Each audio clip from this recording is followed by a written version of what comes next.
नमस्कार दोस्तों, welcome to सरकार स्टडी बेस्ड एजुकेशन। चलिए यहाँ पे हमने जो है पिछली क्लास में जाना था ई गवर्नेंस क्या है। ई गवर्नेंस क्या है उसके बारे में बहुत सारी चीज़ें हमने यहाँ पे जाना था। तो ई गवर्नेंस क्या है, एक बेसिक चीज़ें आपको पता होनी चाहिए कि ई गवर्नेंस का मतलब होता है जो सरकारी कामकाज होते हैं जो कि जनता के लिए होते हैं, यानी कि आम नागरिकों के लिए जो सरकार काम करती है उनको क्या करना, इंटरनेट के माध्यम से जो भी काम होता है उसको इंटरनेट और कंप्यूटर के माध्यम से जनता तक पहुंचाना, उसी को हम क्या बोल देते हैं, ई गवर्नेंस। मतलब सीधे अगर गवर्नेंस की बात करें तो सरकारी कामकाज जनता तक जाते हैं, परंतु ई लग गया इसका मतलब क्या हो जाएगा, इलेक्ट्रॉनिक रूप से, यानी कि इंटरनेट और कंप्यूटर का प्रयोग करके जो भी कामकाज होते हैं, जो भी सुविधाएं होती है, जो भी स्कीम्स होती है, वो सारी चीज़ें कहाँ तक पहुँचेगी, सिटीजन तक। कहाँ से पहुंचेगी, गवर्नमेंट से सिटीजन तक जो भी सर्विसेज जाएगी वो कैसे जा रही है, ऑनलाइन।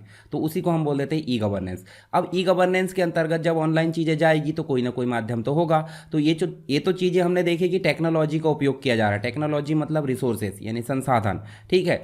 पर संसाधन जब उपयोग किए जाएंगे तो जनता तक जाने के लिए कोई ना कोई तरीका तो होना चाहिए। तो उसके लिए ज़रूरत होती है हमको विभिन्न प्रकार की वेबसाइट की, विभिन्न प्रकार के पोर्टल्स की और विभिन्न प्रकार के मोबाइल एप्लीकेशन की। जैसे आप मोबाइल में देखोगे बहुत सारे एप्लीकेशन ऐसे हैं जो कि हमको गवर्नमेंट की सर्विसेज से रिलेटेड सुविधाएं देते हैं। तो हम यहाँ पे सीधे बात करेंगे किसकी, गवर्नमेंट ई गवर्नेंस को प्रमोट करने के लिए यहाँ पे कुछ वेबसाइट की ज़रूरत होती है हमको, कुछ पोर्टल्स की और कुछ मोबाइल एप्लीकेशन की। तो इन्हीं के बारे में हम यहाँ पे विस्तार से जानने वाले हैं। आप पिछली क्लास देखे नहीं है तो उसको आप जरूर देखें ताकि आपको बेसिक आइडिया समझ में आ सके। और नोट्स की अगर बात करें तो नोट्स आपको मिलेगी वेबसाइट के अंतर्गत। वेबसाइट आपको देखने को मिलेगी कहाँ पे, डिस्क्रिप्शन बॉक्स में। उसमें आपको कंप्लीट जो टॉपिक वाइज है वो आपको नोट्स वहाँ पे मिल जाएगी। इसके अलावा आप अगर टेलीग्राम चैनल को ज्वाइन किए तो वहाँ पे भी आपको ये चीज़ें देखने को मिलेगी, तो आप वहाँ से भी देख सकते हैं और वेबसाइट से भी। तो चलिए यहाँ पे हम बात करेंगे किसकी, ई गवर्नेंस के अंतर्गत जो वेबसाइट होती है, मोबाइल एप्लीकेशन होते हैं और पोर्टल होते हैं। तो यहाँ सबसे पहले अगर बात करें तो देखिए सीएम हेल्पलाइन। सीएम हेल्पलाइन के अंतर्गत आपको टोल फ्री नंबर भी मिलता है। दूसरा उसके अंतर्गत आपको एक मोबाइल एप्लीकेशन भी मिलता है। तीसरा उसके अंतर्गत एक वेबसाइट यानी कि यूआरएल भी मिलता है जो वेब एड्रेस होता है, इसका मतलब वेबसाइट होती है। तो इन तीनों के माध्यम से हम जो है मध्य प्रदेश सरकार के अंतर्गत जो सर्विस है वो प्राप्त कर सकते हैं ऑनलाइन। दूसरा नेक्स्ट जो सुविधा मिलती है वो हमको मिलती है माय गवर्नमेंट, मतलब मेरी सरकार। तो ये भारत सरकार के अंतर्गत एक पोर्टल है जिसके अंतर्गत जनता के लिए यहाँ पे सुविधाएं देखने को मिल जाती है। इनके बारे में एक एक करके हम डिस्क्राइब देखेंगे, आगे देखेंगे, डिस्क्राइब करेंगे उसको। अगला जो चीज़ मिलती है वो मिलती है एमपी ऑनलाइन, मध्य प्रदेश सरकार का जो पोर्टल होता है वो देखने को मिलता है। देखिए यहाँ लिखा www.mpionline.gov.in, ठीक है। तो इसके अंतर्गत बहुत सारी सर्विसेज होती है, उनके बारे में बात करेंगे। नेक्स्ट होता है यूआईडीआई यानी कि unique identification authority of India, ठीक है। तो यहाँ पे आपको देखने मिलेगी आधार से रिलेटेड सर्विस, यानी कि आधार स्टेटस चेक करना, डाउनलोड करना, करेक्शन और बहुत सारी चीज़ें उसके अंतर्गत देखने को मिल जाती है। अगला नेक्स्ट मिलता है आपको डिजी लॉकर। डिजी लॉकर आपका जो सर्विस है वो मुख्य रूप से देखने को मिलता है आपको गूगल ड्राइव जैसा, यानी कि गवर्नमेंट ऑफ इंडिया के अंतर्गत जो डिजिटल इंडिया है, डिजिटल इंडिया को आगे बढ़ाने के लिए, प्रमोट करने के लिए इसको लॉन्च किया गया था 2015 में। तो इसके अंतर्गत हमको लगभग 1 GB के आसपास स्पेस मिलता है जिसमें हम वेरीफाइड, ई वेरीफाइड जो डॉक्यूमेंट है वो रख सकते हैं, ठीक है। साथ ही आप देखिए यहाँ पे आपको उमंग एप्लीकेशन देखने को मिलता है जिसके अंतर्गत बहुत सारी सर्विसेज हमको मिलती है। तो ये सारे जो एप्लीकेशंस है, सारे पोर्टल और वेबसाइट है वो किसको प्रमोट करेंगे, वो करेंगे प्रमोट ई गवर्नेंस को। तो चलिए एक एक करके हम जानते हैं। यहाँ पे सबसे पहले देखिए, ये तो हमने अभी पीछे देख लिए कि भाई जो चीज़ें हमारी, ये इनकी लिस्ट हमने देख ली है। यहाँ पे आप देख भी सकते हैं, जैसे यहाँ डिजिटल लाइब्रेरी भी एक देखने को मिल जाता है, यानी कि जो हमारी परंपरागत श्रेणी से जो लाइब्रेरी चली आ रही है, पुस्तक, कॉपी, जो भी रहता है हमारा प्रिंट मीडिया, वो तो पर उसकी जगह हमको किसकी ज़रूरत पड़ गई, इंटरनेट के थ्रू और कंप्यूटर के थ्रू हम जो है उसको डिजिटली पढ़ सकते हैं, उसी को बोल देते हैं डिजिटल लाइब्रेरी। इसके लिए national digital library of India भी यहाँ पे लॉन्च किया गया मोदी सरकार के द्वारा। तो आगे हम उसके बारे में बात करेंगे। तो पहला हमारा जो ई गवर्नेंस जो पोर्टल है उसकी अगर बात करें तो उसका नाम है सीएम हेल्पलाइन। सीएम हेल्पलाइन की अगर बात करें तो cmhelpline.mp.gov.in। तो इसके अंतर्गत हमको एक पोर्टल यानी कि एक वेबसाइट मिलती है। नेक्स्ट आपका एक मोबाइल एप्लीकेशन भी मिलता है। तो चलिए सीधे हम काम पे चलते हैं, मतलब काम जो मेन हमारा फोकस है उसके बारे में हम देखते हैं। ये तो हम चीज़ें बार बार देख लेंगे, तो हम सीधे चलते हैं। हमारा जो गूगल क्रोम है यानी ब्राउज़र है उसको ओपन कर लेते हैं। यहाँ पे आप जो है जो गूगल का मेन पेज है, होम पेज जिसे हम बोलते हैं, वहाँ पे आ जाते हैं और यहाँ सीधे आपको लिखना है सीएम हेल्पलाइन। क्या लिखना है, सीएम हेल्पलाइन। जैसे हमने सीएम हेल्पलाइन लिखे तो आपको देखने को मिलेगा, देखिए सीएम हेल्पलाइन मध्य प्रदेश। जैसे हमने क्लिक करे तो आपके पास में देखिए यहाँ आपको बैनर दिखने लगा, ये वर्तमान में हमारे प्रदेश के मुख्यमंत्री, ठीक है। और यहाँ लिखा है कॉल 181 सीएम जन सेवा, ठीक है। तो इस प्रकार से आप बैनर देख सकते हैं, मध्य प्रदेश शासन की नई पहल है। व्हाट्सअप सुविधा भी मिल जाती है यहाँ पे। अब ये मुख्य रूप से किस लिए काम आता है, मतलब आपको शिकायत करने के लिए, मतलब किसी चीज़ की शिकायत दर्ज कराना है तो आप इस पोर्टल का उपयोग कर सकते हैं, ठीक है। इसके साथ ही आप इसमें विभिन्न प्रकार की योजनाएं, कुल शिकायत दर्ज हुई है उसकी संख्या देख सकते हैं, कुल शिकायतों का जो है आप देखिए निराकरण हो चुका है उसकी लिस्ट देख सकते हैं। साथ ही आप देखोगे यूज़र कितने हैं, और स्थिति आपको चेक करना है निराकरण की, मतलब आपने जो शिकायत की है उसकी प्रोग्रेस रिपोर्ट आप चेक करना चाहते हैं, ट्रैक करना चाहते हैं तो आप इस ऑप्शन का उपयोग कर सकते हैं। पर एक चीज़ जानिए ना, यहाँ पे आप शिकायत कैसे करोगे। शिकायत करने के लिए आपको तो यहाँ पे ऑप्शन दिख नहीं रहा, तो देखिए यहाँ पे आपको बहुत सारी चीज़ें दिख रही है।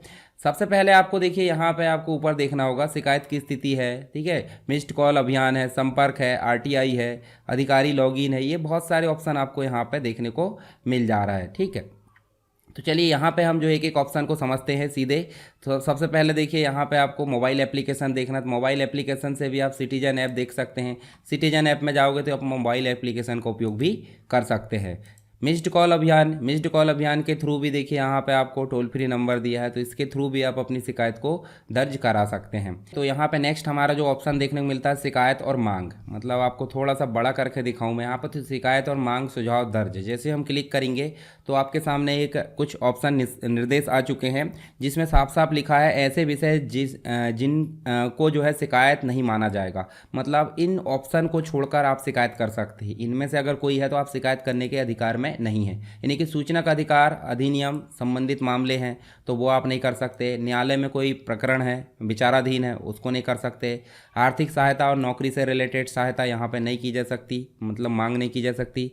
मेरे द्वारा दर्ज की जाने वाली शिकायत पूर्णतः वो मतलब जो व्यक्ति दर्ज कर रहा है उसके संज्ञान में यानी पता होना चाहिए और वो गलत नहीं होना चाहिए, ठीक है। दर्ज की जाने वाली शिकायत के संबंध में जिस व्यक्ति के द्वारा दर्ज की जाएगी वो पूर्णतः जिम्मेदार होगा, ठीक है। तो ये चीज़ें यहाँ देखने को मिलती है। जब पूर्णतः सहमत हो जाए तो यहाँ आप सहमत, और आपको अपना मोबाइल नंबर दर्ज करना है। जैसे मान लीजिए मैं मेरा मोबाइल नंबर दर्ज कर देता हूँ, यहाँ पे ओटीपी आएगी, ठीक है। और ओटीपी को आपको सीधे क्या करना है, यहाँ देखिए ओटीपी एंटर करना है। जैसे मान लो यहाँ देखिए मैंने ओटीपी एंटर कर दिया और यहाँ वेरीफाई हो गया, ठीक है।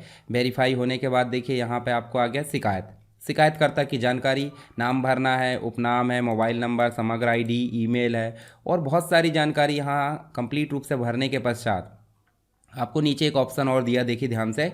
यदि कोई जैसे मान लो शिकायत करने वाले उससे रिलेटेड कोई डॉक्यूमेंट है आपके पास में जिसमें जानकारी हो कोई भी चीज़ की, तो उसको आप यहाँ पे सेलेक्ट कर सकते हैं और फिर उसके बाद आप शिकायत कर सकते हैं। जब आप इस प्रकार शिकायत कर दोगे तो आपके पास में एक जो है यूनिक रेफरेंस नंबर जनरेट होगा। यूनिक रेफरेंस नंबर मतलब मान लो आवेदन संख्या आप बोल सकते हैं, शिकायत संख्या बोल सकते हैं। जब वो शिकायत आपकी कंप्लीट मतलब जनरेट हो जाएगी तो आपको करना क्या है, जैसे मैं आपको दिखाता हूँ। उसको आप यहाँ देखिए मेन होम पेज में शिकायत की स्थिति वाले बॉक्स में उस शिकायत संख्या को दर्ज करेंगे यहाँ पे और उसको आप सर्च करोगे, यानी कि उसकी प्रोसेस हुई या नहीं हुई है, ये चीज़ें आप यहाँ पे चेक कर सकते हैं, ठीक। इसके अलावा आप देखिए ये तो कॉमन चीज़ हो गई भाई, आप शिकायत कर सकते हो। इसके साथ ही आप जो है 181 पर भी डायल कर सकते हैं अपने मोबाइल से, मोबाइल एप्लीकेशन का उपयोग कर सकते हैं, वहाँ से भी शिकायत की स्थिति यहाँ से भी चेक की जा सकती है। देखिए यहाँ पर भी आपको शिकायत क्रमांक है और यहाँ से देख सकते हैं। दूसरी चीज़ यहाँ देखिए कुछ जैसे लाडली बहना योजना उससे रिलेटेड देखिए आवेदन के विरुद्ध आपत्ति आप देख सकते हैं। सिटीजन डैशबोर्ड है, योजनाएं देख सकते हैं। जैसे योजनाओं पर मैं क्लिक करूँ तो किसान कल्याण योजना यहाँ देखने को मिल रही है, राष्ट्रीय परिवार सहायता, जल जीवन मिशन है, कौशल विकास है, विद्यार्थी कल्याण योजना, मुख्यमंत्री, तो एमपी से रिलेटेड बहुत सारी चीज़ें यहाँ आपको सुविधाएँ देखने को मिल जाती है। तो ये तो था हमारा पोर्टल। आपको जो है मोबाइल एप्लीकेशन अगर देखना तो अपने मोबाइल में सीधे आपको प्ले स्टोर में जाना है और सीएम हेल्पलाइन सिटीजन आपको करके और यहाँ इंस्टॉल कर लेना है। जैसे आप इस प्रकार देखिए इसी एप्लीकेशन को करना है। अब हम थोड़ा सा पीपीटी में चलते हैं और यहाँ आपको देखने को मिलेगा, मैं आपको थोड़ा सा और दिखा देता हूँ इसके बारे में, फिर हम अगला जो पोर्टल है या वेबसाइट या एप्लीकेशन उसके बारे में बात करेंगे। तो देखिए यहाँ पे आपको सीधे देखने को मिलेगा शिकायत और सुझाव से रिलेटेड जो चीज़ें दर्ज कराना चाहते हैं उसके लिए एक मोबाइल ऐप है और साथ ही इसके लिए एक जो है cmhelpline.mp.gov एक वेब एड्रेस यानी कि एक वेबसाइट भी है। इसके साथ ही 181 जो कॉल करने के लिए टोल फ्री नंबर है वो भी है। आपको एक रेफरेंस नंबर जनरेट होता है, यानी कि जो आपका यूनिक होता है, यानी कि उसके थ्रू आप सर्च कर सकते हैं। आप उसी की जो प्रोग्रेस रिपोर्ट है वो देख सकते हैं, रिमाइंडर भेजने और उसके निपटान की प्रतिक्रिया, ये सारी चीज़ें आपको देखने को मिल जाती है। जब कंप्लीट रूप से निवारण हो जाता है तो अधिकारी के द्वारा भेज दिया जाएगा। सीएम हेल्पलाइन ये 181 ये कॉल करने के लिए ये शुरू हुई थी 31 जुलाई 2014 को। पब्लिक सर्विस प्रबंधन विभाग के अंतर्गत इसको किया गया था, ठीक है। इसके अलावा ये पूर्णतः निःशुल्क है, ये भी हमको पता है। साथ ही कौन कौन सी चीज़ें इसमें प्राप्त की जाती है, शासकीय योजनाओं की इन्फॉर्मेशन से संबंधित जो शिकायत है वो आप देख सकते हैं। शिकायत विषय संबंधी मांग और सुझाव के लिए कॉल कर सकते हैं। भ्रष्टाचार संबंधी कॉल, सीएम हेल्पलाइन की शिकायत के निराकरण से संबंधित कॉल, आय प्रमाण पत्र, मूल निवासी, चालू नक्शा, खसरा, खतौनी, ये जो भूमि से रिलेटेड काम है वो भी आप यहाँ पर पूछ सकते हैं। साथ ही इसके द्वारा और सीएम जन सर्विस भी शुरू की गई 2020 दिसंबर से, ठीक है। इसके द्वारा देखिए सीएम जन सर्विस योजना का शुभारंभ। इस योजना के तहत अब नागरिकों को दैनिक जीवन में सर्वाधिक जन उपयोगी लोक सर्विस जैसे कि आय प्रमाण पत्र, मूल निवासी, चालू नक्शा, खसरा, ये सारी चीज़ें आपको सुविधा वहाँ पे मिल जाएगी। महिला हेल्पलाइन की अगर बात करें तो ये 8 मार्च 2020 जो कि महिला दिवस के रूप में मनाया जाता है 8 मार्च को, उसके उपलक्ष्य में यहाँ पे इसको शुरू किया गया। इसके अंतर्गत क्या था, महिला हेल्पलाइन में महिलाओं से संबंधित अपराधों समस्याओं से जो काउंसलिंग किया जाना है उसके लिए यहाँ पे मतलब एक प्रकार से सुविधा दी जा रही है। सीपी ग्राम्स पोर्टल आपको देखने को मिलेगा, ये 2020 से शुरू हुआ। इसके अंतर्गत देखिए आपको सीपी ग्राम्स पोर्टल से जो है प्राप्त शिकायतों को सीएम हेल्पलाइन 181 पोर्टल पर दर्ज किया जाकर निराकरण हेतु ये जो है जिले विभाग इसको प्रेषित किया जाएगा। फिर व्हाट्सअप की सुविधा भी आप देख सकते हैं, यहाँ पे एक नंबर दिया है, इसमें भी आप जो है व्हाट्सअप से भी अपनी शिकायत और मांग जो सुझाव है उसको भेज सकते हैं। तो ये तो बात हो गई यहाँ पे 181 के द्वारा जो सुविधाएं दी जा रही वो, और बाकी चीज़ हमने देख ली है कि किस प्रकार इसमें जो है हमको क्या करना है, शिकायत करना है। शिकायत करने के लिए आपको देखने को मिलेगा, देखिए यहाँ पे आपको जो पहला है शिकायत और मांग, और यहाँ पे आपको जाकर इस प्रकार का डैशबोर्ड खुलेगा। इसमें आपको जो है टिक मार्क लगाना है, शिकायत करना है या मांग सुझाव जो भी आपको करना है। उसके बाद आपको अपना मोबाइल नंबर दर्ज करना है, ओटीपी दर्ज करना है, और फिर इस प्रकार का फॉर्म में अपनी जानकारी फीड करना है।